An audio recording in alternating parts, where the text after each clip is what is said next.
Carla Valentine. I'm with the North Dakota Department of Commerce and I manage Innovate ND for the state. And today I am joined by Jim Rickson. He's with ELF Technologies and he is currently participating in the Innovate ND program. And he's agreed to talk to us today about his experience in 2020 dealing with COVID-19 and how that has been going for him. So, Jim, thank you for joining me today.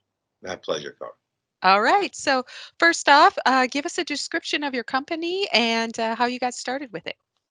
Sure. We've been working on this technology for about 5 years. There's been several iterations of the technology, but we're at a kind of a final stage. And what we had developed is what's called an electrostatic filtration process. So there's a series of aluminum plates, and as oil or lubricant rolls into the bottom and up through this, a 15,000 volt current is run through it, creates what's called a corona. Think of a magnetic field. It Okay. attracts the contaminants in the oil. They stick to these plates, and it cleans it to a molecular level, basically. Very interesting. Very interesting. All right. So, how has COVID-19 affected your business and what has been your response to it? It's been an interesting thing, as it has for everybody in the country, right, or the world, for that matter. So we had a grant program that we were working with the University of North Dakota here in Grand Forks at their School of Engineering. And we were taking this technology and scaling it down. Most people think about technology scaling up, but we found there was a spot for this in the nacelles of wind turbines that was required. And as you can imagine, the real estate is very valuable up in that nacelle 300 feet in the air. So we entered into this program and we scaled this down to a much smaller unit. So we were very fortunate in that while the entire university was closed down, there was no one here. They determined that the people working in the School of Engineering were essential workers, I guess. And so it remained open. And so we were able to work, although there was really just myself and one or two other people in that facility. We were able to work, which was good because it was a lot of trial and error and putting things together, taking things apart, putting them together again.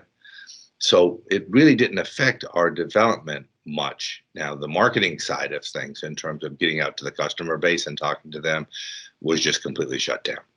So it took 4 or 5 months out of our kind of critical path. You bet. You bet. Okay. So, what have you learned and how will you apply this learning to what you're going to do in the future? Well, I hope we don't have to apply this Yeah. to something in the future. It's been interesting, and it's when you're a small startup like we are, any sort of revenue cash flow is such a critical thing to keep the wheels on the track. Uh, and of course, it's really impacted that dramatically.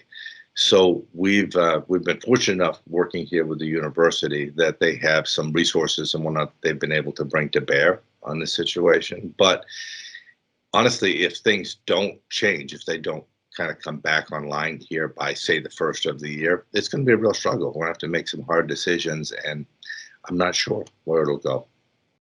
Yeah, very, very scary. Um, so during 2020 and what you've learned Mm. during this period, what would you do over again if you had the chance? We were extremely well placed. We started our process on October 1st of 2019. And so we kind of got ramped up and got going just in time for this thing to hit in, let's say, January. And of course, no one really took actions in January, but by, say, March 1st, then the lockdown came and everything happened. So we were just really fortunate that we were able to do that. As I suppose we all have to do contingency planning about this in the future. And so I'm not sure, to be perfectly honest, how you apply this to 2021 if it came back again. Sometimes it's just put your head down and push through.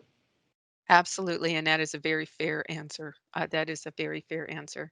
Well, Jim, thank you so much for joining me today and sharing your story. I appreciate it. Carl, thanks so much. I appreciate being here. Good. Okay, bye bye.